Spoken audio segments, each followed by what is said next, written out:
Binabayaran na ng Bureau of Fisheries and Aquatic Resources o BFAR ang mga mangingisda ng Laguna de Bay para sa kada kilo ng tinatawag na invasive species ng isda na kanilang mahuhuli. Ito yung mga klase ng isda na maituturing na salot sa lawa dahil kinakain o itinataboy ng mga ito ang mga isdang pwedeng ibenta at kainin. Ang mainit na balita hatid ni Sherry Ann Torres.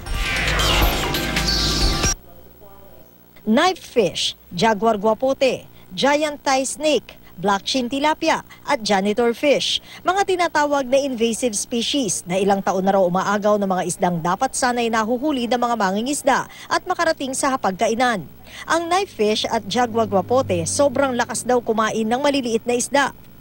Ang janitor fish at black chin tilapia hindi nga kumakain ng kapwa isda. Mabilis naman daw magparami. Sa sobrang dami na itataboy ang mga native fish at orihinal na residente ng Laguna de Bay gaya ng tilapia, karpa, ayungin, dulong at gurami. Ito raw ang malaking problema ng mga mangingisda na umaasa sa Laguna de Bay. Yung 2005 na yan, unti-unti na namin naramdaman na at saka malawak na sila. Madami na nahuhuli.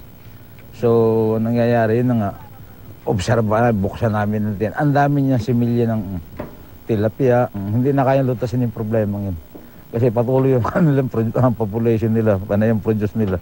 Sa pag-aaral ng Bureau of Fisheries and Aquatic Resources o BFAR, lumalabas nga na 40% sa kabuoang nahuhuli ng mga lokal na mga gisda sa lawa ay invasive species. To grow 1 kilo of knife fish or para siya makalaki na 1 kilo, kinakailangan niya kumain ng 7 kilo ng ating isda. If you extrapolate it para makover yung 100% ng fisher pock plus yung nahuhuli sa fish pen, roughly mga 10,000 kilogram yan per day. Ang pinakamalaking knife fish na nahuli dito, kasing laki daw halos ng tuna. Sa pag-asang maubos ang invasive species na ito, binabayaran ng BFAR ang mga mangingisda sa bawat kilong mahuhuli na invasive species.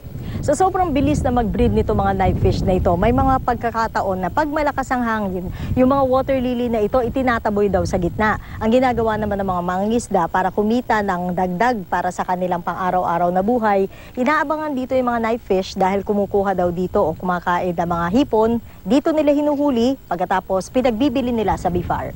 Sherry Ann Torres, GMA News.